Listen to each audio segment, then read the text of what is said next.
വയനാട് രക്ഷാപ്രവർത്തനം പുരോഗമിക്കുകയാണ്. 6ാം ദിനം രക്ഷാപ്രവർത്തനം നടക്കുമ്പോൾ മുണ്ടക്കയിൽ നിന്ന് വിജിൻ വായന്തോടുകൂടി നമ്മളോടൊപ്പം ചേരുകയാണ്. വിജിൻ, ഈ ഉരുൾപൊട്ടൽ ഏറ്റവും കൂടുതൽ ബാധിച്ച പ്രദേശങ്ങളിലൊന്നാണ് മുണ്ടക്കൈ എന്ന് പറയുന്നത്. ഇന്നിപ്പോൾ നമ്മൾ മനസ്സിലാക്കുന്നതനുസരിച്ച് ഈ ഡ്രോൺ സർവേ, ഒപ്പം തന്നെ ഐബോർഡ് റഡാർ അടക്കമുള്ള സംവിധാനങ്ങൾ ഉപയോഗിച്ച് കൂടുതൽ വ്യാപ്തിയിലുള്ള തെരച്ചിൽ നടത്തുമെന്നാണ് മനസ്സിലാക്കാൻ കഴിയുന്നത്. എല്ലാവരെയും 6000-ഓളം ആളുകളെ രക്ഷിക്കാൻ നമുക്ക് കഴിഞ്ഞിട്ടുണ്ട്. ഇനി പ്രധാനമായും രക്ഷാപ്രവർത്തനം അവസാന ഘട്ടത്തിലേക്ക് വരുമ്പോൾ മണ്ണിനടിയിൽ ഇനിയും ജീവസാന്നിധ്യമുണ്ടോ, മണ്ണിനടിയിൽ ആളുകളുടെ ശരീരങ്ങൾ കുടുങ്ങിക്കിടക്കുന്നുണ്ടോ എന്നതടക്കമുള്ള കാര്യങ്ങളാണ് ഇനി അറിയാനുള്ളത്. അതിനു വേണ്ടിയിട്ട് കൂടുതൽ സാങ്കേതിക സംവിധാനങ്ങളോടെയുള്ള തെരച്ചിലാണ് പുരോഗമിക്കുന്നത്.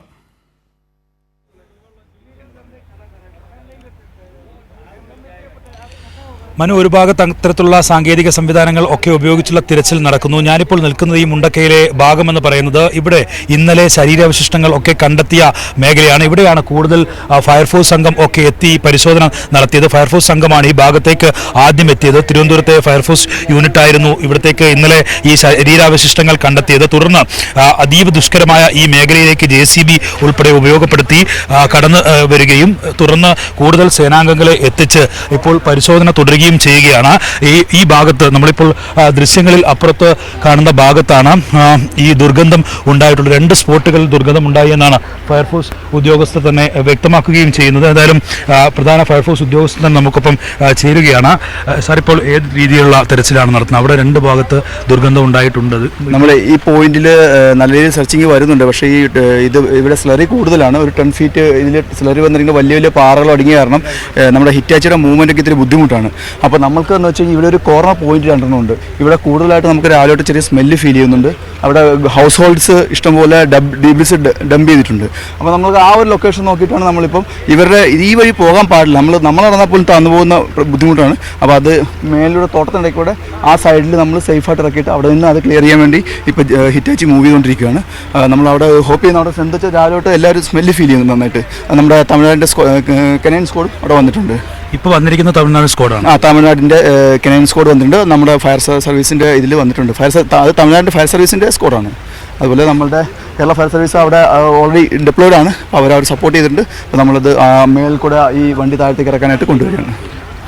മനു, എന്തായാലും ഇതാണ് ഇപ്പോൾ നടക്കുന്ന രക്ഷാപ്രവർത്തനം ആളുകളെ കണ്ടെത്താനുള്ള ദൗത്യം എന്ന് പറയുന്നത്. എന്തായാലും ഈ ഭാഗത്തൂടെ നമ്മൾ നേരത്തെയൊക്കെ ദൃശ്യങ്ങളിൽ കാണിച്ചു, ഈ ഹിറ്റാച്ചിയൊക്കെ 2-3 ഹിറ്റാച്ചി വന്ന് ഇവിടെയൊക്കെ അങ്ങോട്ട് പോകാൻ, ഈ ദുർഗന്ധമുള്ള ഭാഗത്തേക്ക് പോകാനുള്ള ശ്രമം നടത്തിയിരുന്നു. പക്ഷേ അത് നടന്നില്ല. വലിയ ചളിയാണ്.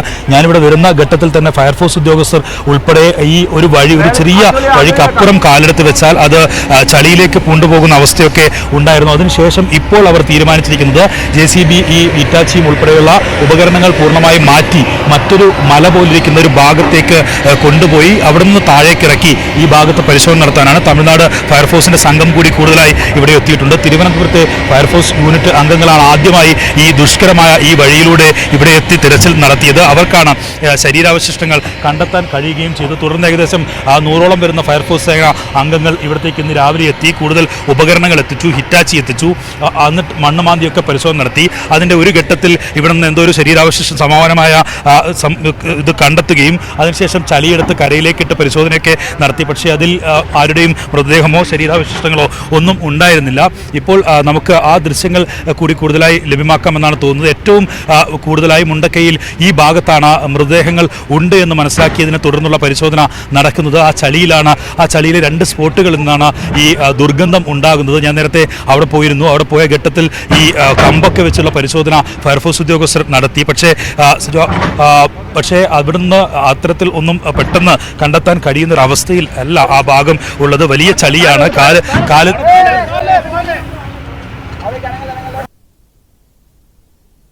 അപകടം ഉണ്ടാകാനുള്ള സാധ്യതയുണ്ട്. ഫയർഫോഴ്സ് ഉദ്യോഗസ്ഥർ ഒക്കെ പറഞ്ഞ വഴികളിലൂടെ, സ്പോട്ടുകളിലൂടെ മാത്രമേ കടന്നു പോകാൻ കഴിയുള്ളൂ.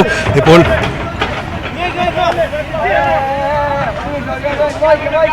നമ്മുടെ ക്യാമറമാൻ കൂടി ആ ചളിയിൽ പൂണ്ട് ഇരിക്കുകയാണ്. ഫയർഫോഴ്സ് ഉദ്യോഗസ്ഥർ സജീവിനെ രക്ഷിക്കാനുള്ള ശ്രമമാണ് ഇപ്പോൾ നടത്തുന്നത്. ഏകദേശം ഈ പ്രദേശമെന്ന് പറയുന്നത് ഒരു വലിയ അപകട സാധ്യതയാണ് മനു. ഇപ്പോഴും ഒരുപാട് അപകടങ്ങൾ നിറഞ്ഞു നിൽക്കുന്നുണ്ട്. രക്ഷാപ്രവർത്തകർക്ക് ഈ പരിശോധന നടത്തുന്ന ആളുകൾക്കൊക്കെ വലിയ ദുഷ്കരമായ അവസ്ഥയിലുള്ള കാര്യങ്ങൾ തന്നെയാണ് ഇവിടെ നടക്കുന്നത്. എന്തായാലും മുണ്ടക്കയുടെ മറ്റു ഭാഗത്തേക്കും കൂടുതൽ ഉദ്യോഗസ്ഥരെയും ഒക്കെ എത്തിച്ചുള്ള പരിശോധന നടക്കുന്നുണ്ട്. ഇന്ന് വലിയ രീതിയിൽ വിശാലമായ രീതിയിൽ പല സംഘങ്ങളായി തിരിഞ്ഞുള്ള പരിശോധനയാണ് മലയിൽ കൂടി ഇപ്പോൾ അതൊരു വലിയ പ്രശ്നമാണ്. അപ്പോൾ നമ്മുടെ ക്യാമറാമാൻമാരോടും നമ്മുടെ ക്രൂവിലുള്ള ആളുകളോടും നിങ്ങളെല്ലാവരും ഏറ്റവും ശ്രദ്ധിച്ച് വേണം അവിടെ നിന്ന് റിപ്പോർട്ട് ചെയ്യാനായിട്ട്. ആ അപകടങ്ങളിൽ പോയി വീഴരുത്, അത് വളരെ ശ്രദ്ധിച്ച് വേണം. ഇപ്പോൾ സജു നമ്മുടെ ക്യാമറാമാൻ ആ ചെളിയിൽ പൂണ്ടത് നമ്മൾ കണ്ടു. അദ്ദേഹത്തെ കൈപിടിച്ച് കയറ്റിയാണ് ഫയർഫോഴ്സ് ഉദ്യോഗസ്ഥർ രക്ഷപ്പെടുത്തിയത്. വളരെ ശ്രദ്ധിക്കണം.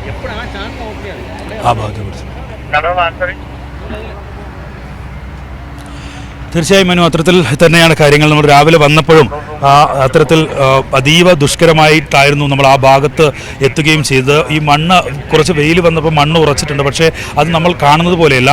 അതിലേക്ക് കാല് വെച്ചാൽ താഴെ ഒരു 2 ആളോളം ആഴത്തിലൊക്കെയാണ് ഈ ചളി കിടക്കുന്നത്. അതുകൊണ്ട് തന്നെ അതീവ ദുഷ്കരമായ രീതിയിലുള്ള ഒരു രക്ഷാപ്രവർത്തനം ദൗത്യമാണ് ഇവർ ഒക്കെ നടത്തുന്നത്. ഏകദേശം 500ഓളം വരുന്ന സേനാംഗങ്ങൾ, ഫയർഫോഴ്സ് സേനാംഗങ്ങൾ ഒക്കെ ഇവിടെ എത്തിയിട്ടുണ്ട്. തിരുവനന്തപുരത്ത് നിന്നൊക്കെ എത്തിയ ഫയർഫോഴ്സ് സേനാംഗങ്ങളാണ് നിലവിൽ ഇവിടെ എത്തിയിട്ടുള്ളത്. എന്തായാലും അവർ നടത്തുന്ന രക്ഷാപ്രവർത്തനമാണ് ഇപ്പോൾ നടന്നുകൊണ്ടിരിക്കുന്നത്. ഇവിടെ അതീവ ദുഷ്കരമായി ഇവിടെ എത്തിത്തരാൻ തന്നെ വലിയ കടമ്പകൾ കടന്നാണ് ഇവർ ഇവിടെ എത്തിയത്.